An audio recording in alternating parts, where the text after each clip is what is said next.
গ্রামগঞ্জে খেজুর রসের চাহিদা থাকলেও আগের মতো খেজুর গাছ না থাকায় অনেকে স্বাদের রস ইচ্ছা থাকলেও খেতে পারছে না।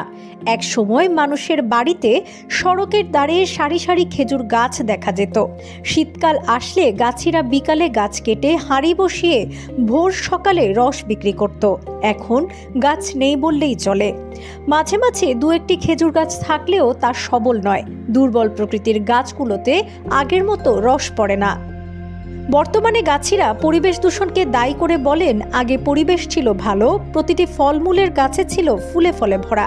বিভিন্ন পরিবেশ দূষণের কবলে পড়ে ফলমূলের গাছে আগের মতো ফল ধরে না। আগে সকালে হাঁড়ি নামিয়ে রস নিয়ে যাওয়ার পরও গাছে ফোটায় ফোটায় রস অবিরত ঝরতে থাকতো দুপুর পর্যন্ত।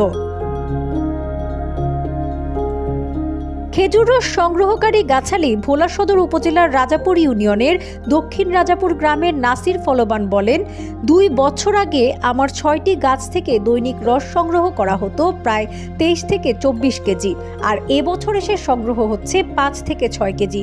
তিনি আরও জানান, পরিবেশের জন্য ক্ষতিকর বিভিন্ন দূষণে গাছের শক্তি ও ভিটামিন কমে গেছে। তার মতে আগে প্রচুর খেজুর গাছ ছিল অত্র এলাকায়, কিন্তু পরিবেশ দূষণ ও গাছের মালিকেরা গাছগুলো লাকড়ি হিসেবে বিক্রি করে দেয়ায় খেজুর গাছ ক্রমেই হারিয়ে যাচ্ছে।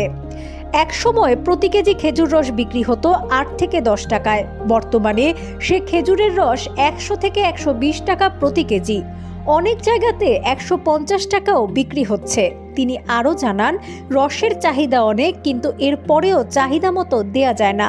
অনেকে রসের জন্য ঝগড়াও করেন।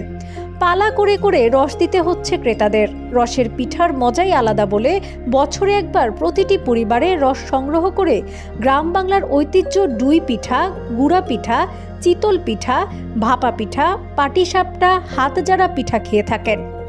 আবার অনেকেই আপনজনের বাসায়ও নিয়ে যান দৃষ্টিগোচরের জন্য খেজুর রস। সুযোগের অভাবে দুরন্ত কিশোররা আগের মতো পথের খেজুর গাছের ফোটা রস খেতে পারে না। খেজুর রস পানের আগ্রহ কোনো কালেই যেন বিলুপ্ত না হয়, সেজন্য পরিবেশ বান্ধব এই খেজুর গাছ লাগানো ও বন বিভাগ কর্তৃপক্ষের যথাযথ ভূমিকা নেয়ার দাবি করেন তিনি।